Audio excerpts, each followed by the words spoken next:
Hello నమస్తే, నేను journalist Srinivas. ఈరోజు న్యూస్ అనాలిసిస్లో ఆంధ్రజ్యోతి పేపర్ చూద్దాం. ముందుగా సంక్రాంతికి పంచాయతీ బేరియట. జనవరి 14న నోటిఫికేషన్, ఫిబ్రవరి 2వ వారంలో ఎన్నికలు. 3 దశల నిర్వహణ, తర్వాత జడ్పీటీసీ, ఎంపీటీసీలకు 2 పిల్లలకు మించి సంతాన నిబంధన ఎత్తివేత, సమగ్ర కులగణనపై డిసెంబర్ 10 వరకు నివేదిక.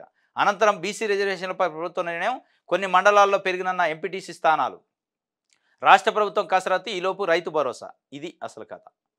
నిన్న ఇదే ఆంధ్రజ్యోతిలో బ్యానర్ ఐటము సంక్రాంతికి రైతు భరోసా అన్నాడు.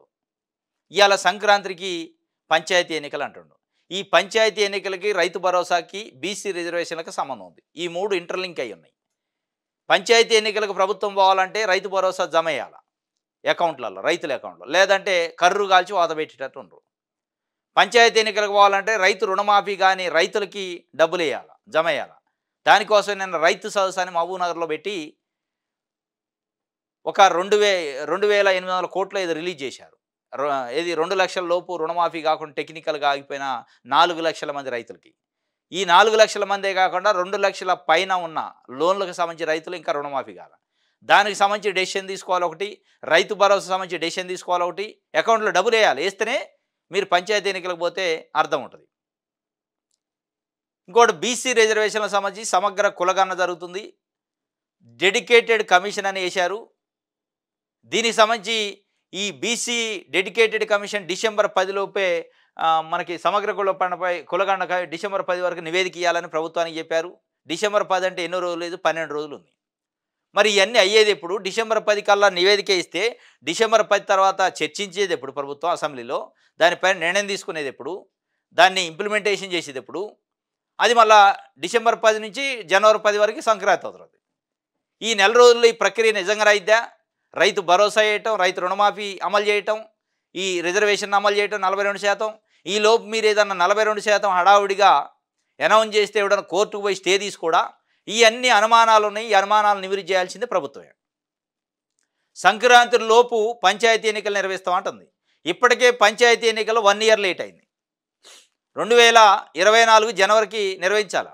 కేంద్ర ప్రభుత్వం పంచాయతీరాజ్ చట్టం ప్రకారం ఎన్నికలు సకాలంలో నిర్వహించకపోతే అక్కడ నుంచి వచ్చే ఇన్సెంటివ్స్, అక్కడ నుంచి వచ్చే నిధులు, గ్రాంట్స్ రావు.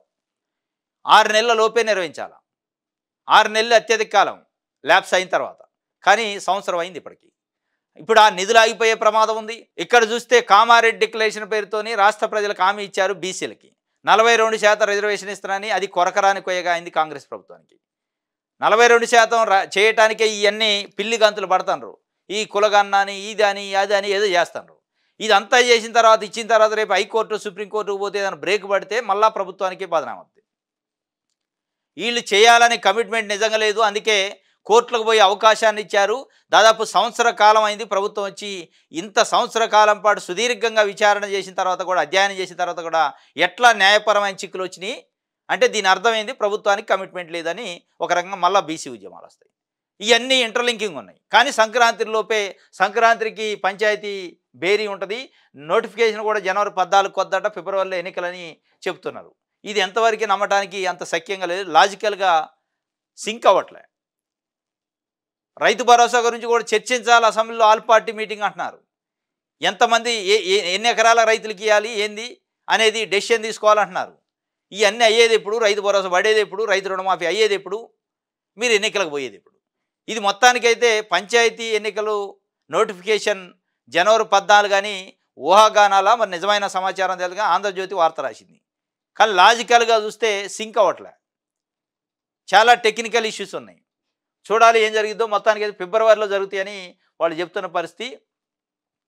ఇది ఒక వార్త. అయితే పాఠశాలలో, గురుకులాలను తరచూ తనిఖీ చేయండి, విద్యార్థులను కన్నబిడ్డల మాదిరిగా చూడండి. ఇప్పుడు అంతా అయ్యాక పిల్లలు చనిపోతాడు, తరచూ తనిఖీ చేయండి అని ఇప్పుడు అంటాడు ముఖ్యమంత్రి గారు.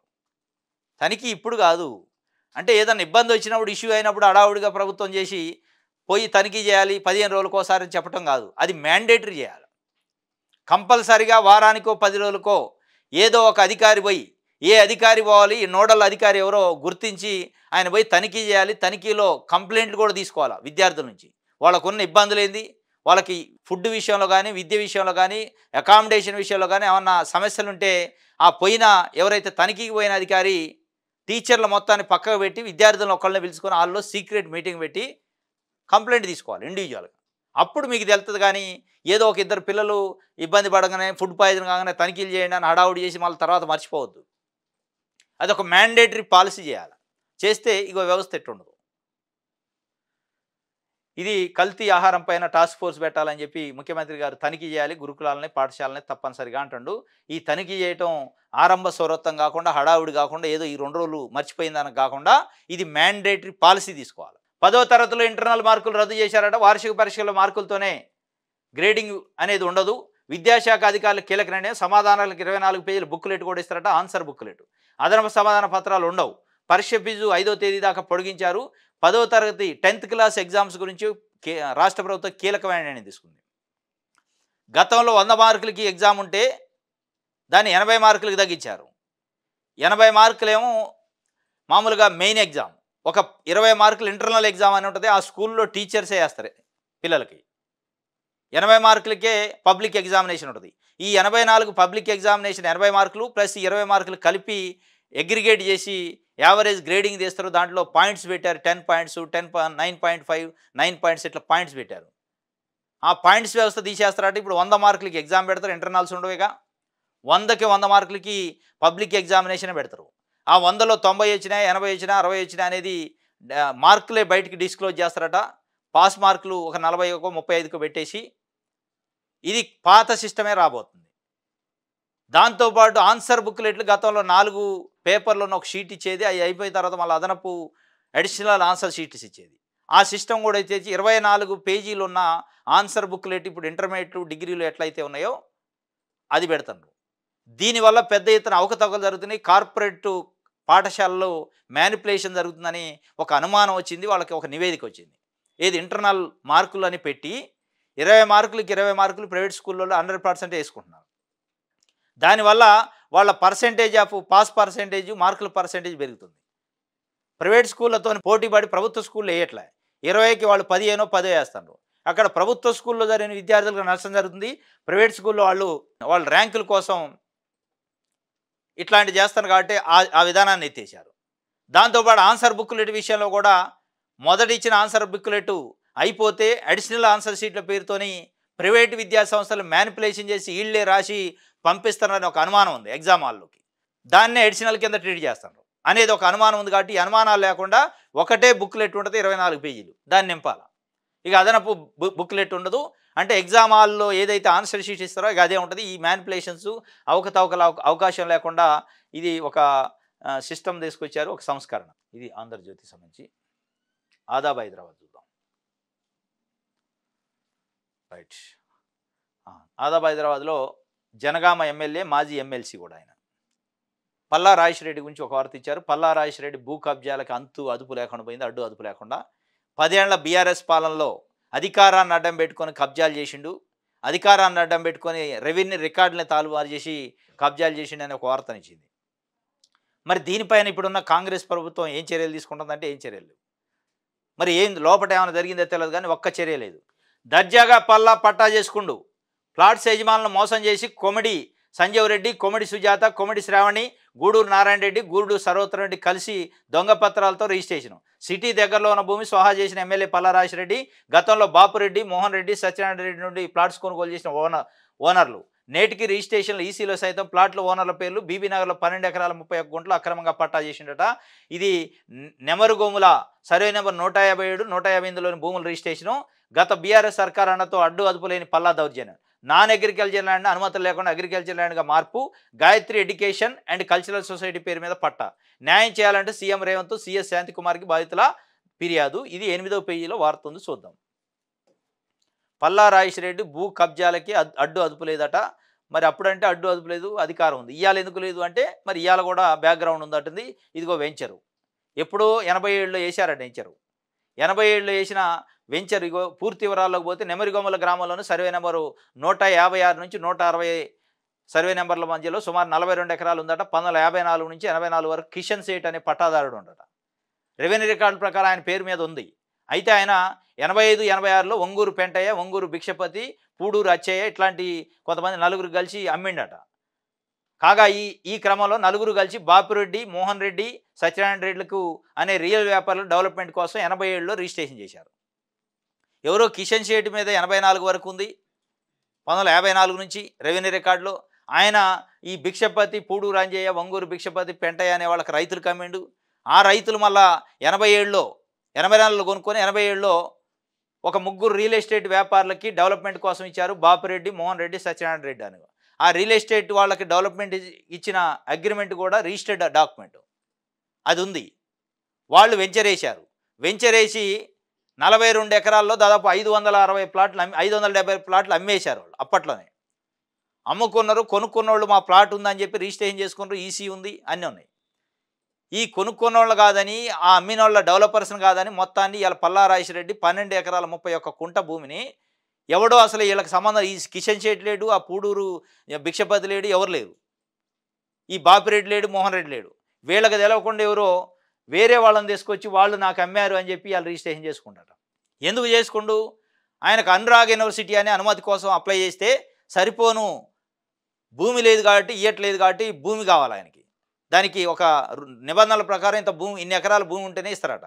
దానికోసం ఈ 12 ఎకరాల 31 కుంట చేసేసుకుండు రికార్డులలో. దాన్ని చూపించి అనుమతి తెచ్చుకుండట. దీంట్లో కోమిడి సుజాతట, కోమిడి శ్రావణి, కోమిడి సంజీవ రెడ్డి నుండి కొన్నట్టు రాసిండట. గూడూరు నారాయణ రెడ్డి కొనడట, గూడూరు నారాయణ రెడ్డి ఇల్లు కొనడట. ఈ కోమిడి సుజాత కానీ, కోమిడి శ్రావణి కానీ, కోమిడి సంజీవ రెడ్డి కానీ వీళ్ళు దొంగలు. ఆ దొంగల దగ్గర ఇంకో దొంగ కొండు గూడూరు నారాయణ రెడ్డి. ఆ గూడూరు నారాయణ దగ్గర ఈ కబ్జా కోరు పల్లారాజేశ్వర రెడ్డి కొనడని ఇలా ఆదాబ్ హైదరాబాద్ రాసింది. నిజంగానే రేవంత్ రెడ్డి ప్రభుత్వానికి కమిట్మెంట్ ఉంటే, చిత్తశుద్ధి ఉంటే, ఇగో ఇట్లాంటి వ్యక్తులు బీఆర్ఎస్ పార్టీని 10 ఏళ్ళు అడ్డం పెట్టుకుని సామాన్య ప్రజలకు సంబంధించిన 570 ప్లాట్లను కబ్జా చేసి 12 ఎకరాల 31 కుంట కబ్జా చేసుకొని రికార్డులో తారుమారు చేస్తే దొంగ పట్టాలతోని, దొంగ డాక్యుమెంట్తోని ఏం చేస్తున్నారు? ఎడిపోయింది సిబిఐ, ఏసీబీ, సిబిసిఐడి? ఎందుకు కేసు పెట్టరు అంటే మేము ఒకటే అనే కథను అడుతున్నట్టుంది. ఎందుకు పెట్టకూడదు?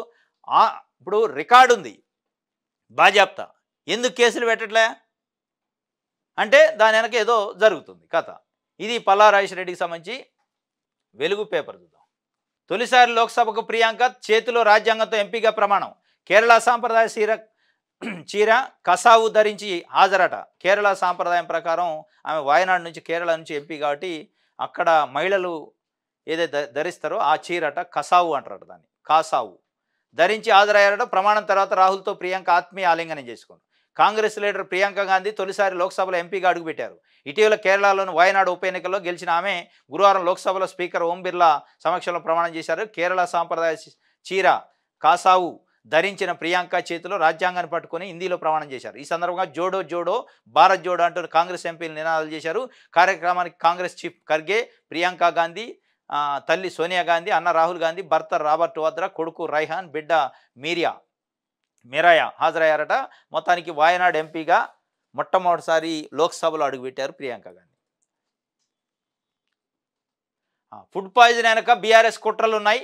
హాస్టళ్లలోని కొందరితో గులాబీ నేతలు కుమ్మక్కయ్యారు. త్వరలో అన్నీ బయటకు వస్తాయి, మంత్రి సీతక్క చెబుతున్నారు. కుట్రలో ఆఫీసర్లు ఉంటే క్రిమినల్ కేసులు పెడతాం. ఇథనాల్ ఫ్యాక్టరీకి పర్మిషన్ ఇచ్చింది నాటి బీఆర్ఎస్ సర్కారే. గ్రామ సభ పెట్టకుండానే అనుమతి ఇచ్చిండ్రు, బీజేపీ మద్దతు ఇచ్చింది. కేటీఆర్ దివాలాపూర్ రా, పర్మిషన్ ఇచ్చింది ఎవరో తెలుసుదామని సవాల్ ఇచ్చింది సీతక్క. ఫుడ్ పాయిజన్ జరుగుతుంది గురుకులాల్లో మధ్యాహ్న భోజనాలు. వాస్తవంగా ఇప్పుడు ఆ మాగనూరు ఏదో ఉంది, దాంట్లో వారం 10 రోజుల క్రితం 100 మంది విద్యార్థులు ఫుడ్ పాయిజన్తో ఇబ్బంది పడ్డరు. మళ్ళీ నిన్న 40 మంది పడ్డరు. నిన్న మనం అనుకున్నాం కూడా దీని వెనక ఏదో కుట్ర ఉందా అనే ఆలోచన, ఆ యాంగిల్లో కూడా ఎంక్వైరీ చేయాలి. ఎందుకంటే ఎక్కడ జరిగిన ఫుడ్ పాయిజన్ అక్కడే ఎందుకు జరుగుతుంది? మరి ఎప్పుడు జరగని గురుకులాల్లో ఫుడ్ పాయిజను, మధ్యాహ్న భోజనంలో ఫుడ్ పాయిజన్ ఇప్పుడే ఎందుకు జరుగుతుంది? మరి రాజకీయ నాయకులు రాజకీయాల కోసం ఎంతకైనా ఏ దుర్మార్గానికైనా ఒడిగట్టే అవకాశాలు ఉన్నాయి వాస్తవం కూడా. ఇక ఆ యాంగిల్లో కూడా ఎంక్వైరీ చేయాలి. పిల్లల పేరుతో రాజకీయం చేస్తే అంతకంటే దుర్మార్గం లేదు. ఇవాళ నమస్తే తెలంగాణ పేపరు బీఆర్ఎస్ పార్టీ పదే అసలు గురుకులాల్లో జరిగే విద్యార్థులపైన ప్రేమ వాళ్ళకేమున్నట్టు, గురుకులాల్లో అసలు విద్యా వ్యవస్థ బాగలేదు, మొత్తం కుప్పగూలింది, వ్యవస్థే లేదన్నట్టు ఒక క్రియేషన్ చేస్తున్నారు. దానివల్ల తెలంగాణ వ్యాప్తంగా కొన్ని లక్షల మంది పేరెంట్స్ ఆందోళన చెందుతారు వీళ్ళు చేస్తున్న ప్రచారం వల్ల. అసలు గురుకులాల్లో ఏం జరుగుతుందో తెలవని పరిస్థితుల్లో పిల్లల తల్లిదండ్రులు నిజంగా ఆ స్థాయిలో ఇబ్బందులు ఉన్నాయంటే అనుమానమే. కావాలని రాజకీయం కోసం దీన్ని వాడుకుంటుంది బీఆర్ఎస్. దీనికి సరైన కౌంటర్ ప్రభుత్వం ఇవ్వలేని పరిస్థితుల్లో ప్రభుత్వం ఉంది. ఎందుకంటే నిజంగానే బీఆర్ఎస్ పార్టీ కమిట్మెంట్ ఉంటే గురుకులాల్లో చచ్చిపోతున్న పిల్లలు ఫుడ్ పాయిజన్ అయితే వాస్తవమే. దీనికంటే అత్యంత దారుణంగా ప్రజల రక్తాన్ని జలగల్లెక్క తాగుతుంది నారాయణ శ్రీ చైతన్య విద్యా సంస్థలు. అనేక మంది పిల్లలు ఉరేసుకొని ఆత్మహత్య చేసుకొని నారాయణ శ్రీ చైతన్య విద్యా సంస్థల్లో చనిపోతారు. అడ్డగోలుగా ఫీజులు వసూలు చేసి పర్మిషన్ లేకుండా నారాయణ శ్రీ చైతన్య విద్యా సంస్థలు 10 ఏళ్ల పాటు నడిపారు తెలంగాణ వచ్చాక కూడా. ఇవాళ దానిపైన ఏమైనా ఉద్యమం చేసే కమిట్మెంటు కేటీఆర్ కానీ బీఆర్ఎస్కి ఉందా? అక్కడ చచ్చిపోయే పిల్లలు కాదా? ఎందుకు దానిపైన మాట్లాడరు? దానిపైన వార్తలు రాయరు నమస్తే తెలంగాణ? దానిపైన ఉద్యమం ఎందుకు చేయదు బీఆర్ఎస్?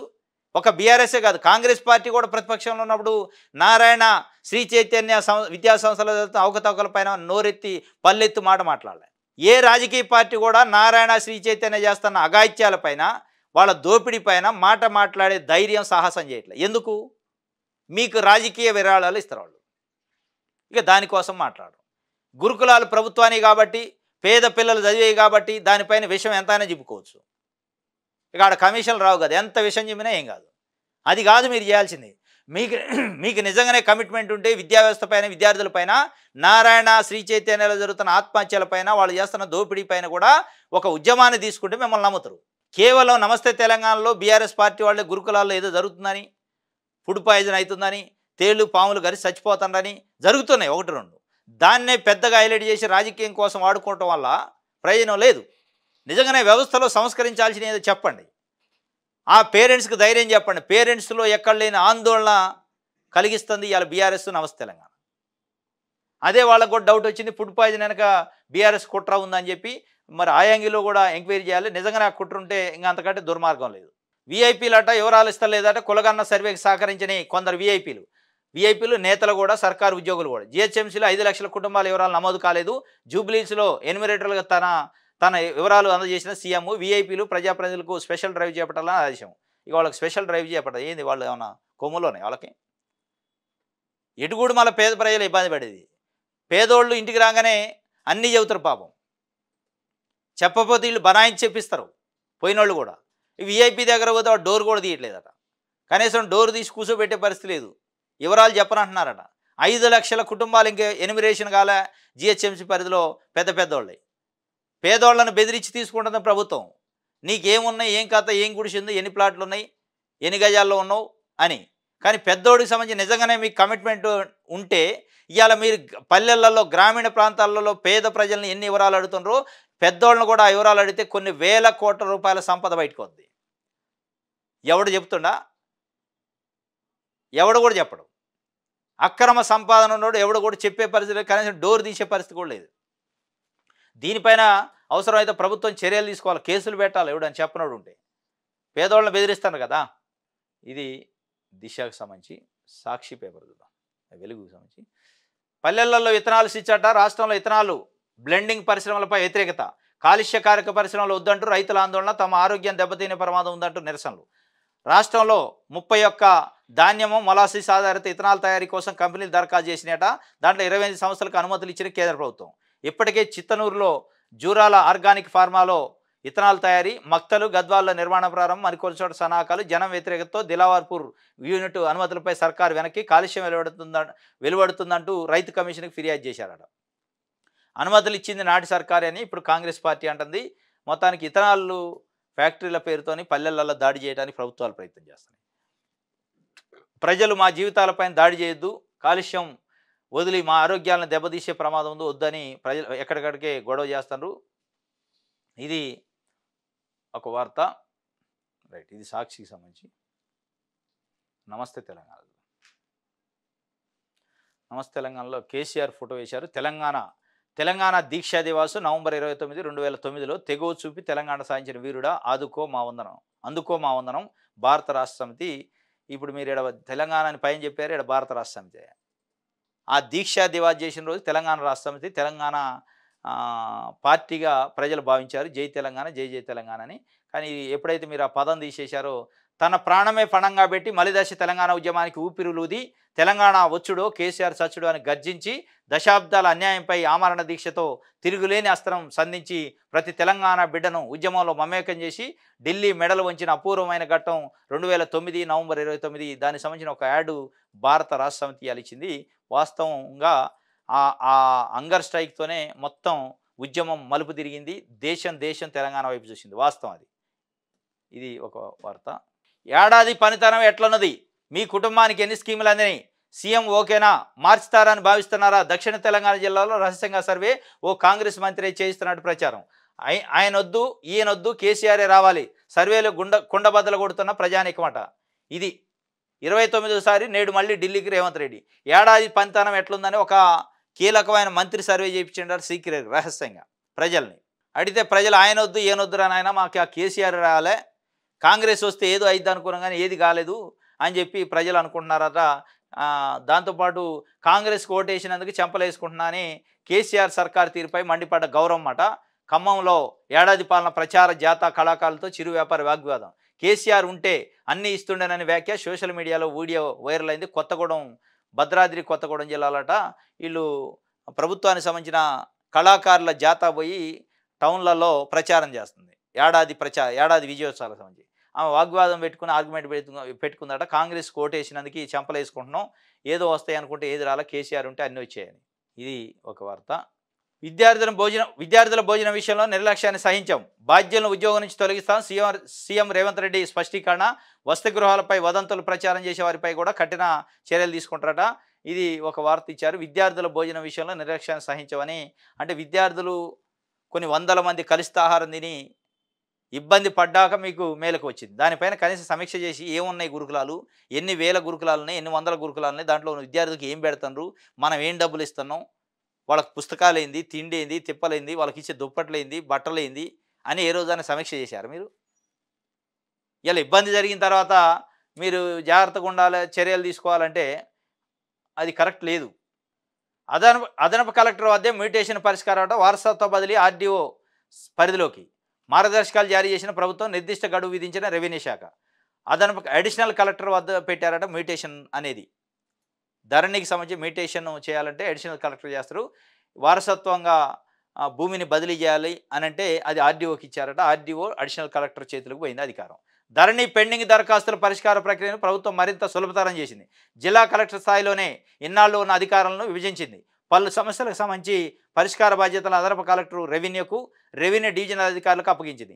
ఈ మేరకు గైడ్లైన్స్ విడుదల చేస్తూ రెవెన్యూ శాఖ ముఖ్య కార్యదర్శి, భూపరిపాలన ప్రధాన కమిషనర్ నవీన్ మిత్తల్ గురువారం అంతర్గత ఉత్తర్వులు జారీ చేశారు. రాష్ట్రంలో ధరణిలో పెండింగ్లో ఉన్న దరఖాస్తులకు సంబంధించి సమస్యలపై ధరణి కమిటీ పలు దశల్లో అధ్యయనం చేపట్టింది. సమస్యల పరిష్కారం కాకపోవడంపై క్షేత్రస్థాయిలోనూ పరిశీలన చేసింది. అనంతరం ప్రభుత్వానికి నివేదిక సమర్పించింది. కలెక్టర్ వద్దే అన్ని అధికారులు ఉండిపోవడంతోనే సమస్యలు పేరుకుపోతున్నట్టు అందులో పేర్కొన్నారు. పెండింగ్ దరఖాస్తులతో పాటు కలెక్టర్ల వద్ద కేంద్రీకృతమైన అధికారాలపై పరిశీలన చేసి రెవెన్యూ శాఖ వాటిలో కొన్నింటి పరిష్కారాన్ని అదనపు కలెక్టర్లు, ఆర్డీఓలకు, తహసీల్దార్లకు అప్పగిస్తూ అక్టోబర్లో ఒక సర్క్యులర్ జారీ చేసిందట. అదనపు కలెక్టర్లు, ఆర్డీఓలు 3 రోజులుగా పరిష్కరించాలంటూ నిర్దిష్ట గడువించింది. ఈ క్రమంలో గురువారం మార్గదర్శకాలు జారీ చేసిందట. మొత్తానికైతే ధరణి సమస్యల పరిష్కారానికి పెట్టుకున్న దరఖాస్తులకి మోక్షం ఏర్పడ్డట్టే ఉంది. ఆర్డీఓలకి కొన్ని సమస్యలకి, అదనపు కలెక్టర్కి కొన్ని సమస్యలకి, తహసీల్దార్లకు కొన్ని సమస్యలకి ఇచ్చారట. వాళ్ళకి ఎంగేజ్ చేశారు, ఏ సమస్య ఎవరికి పరిష్కారం చేయాలి. ఇది ధరణికి సంబంధించి ఒక బిగ్ అప్డేటు. ఇది ఈరోజు న్యూస్ ఛానల్స్ వార్తల విశ్లేషణ. రేపు తాజా వార్తలతో తిరిగి కలుసుకుందాం. Thank you.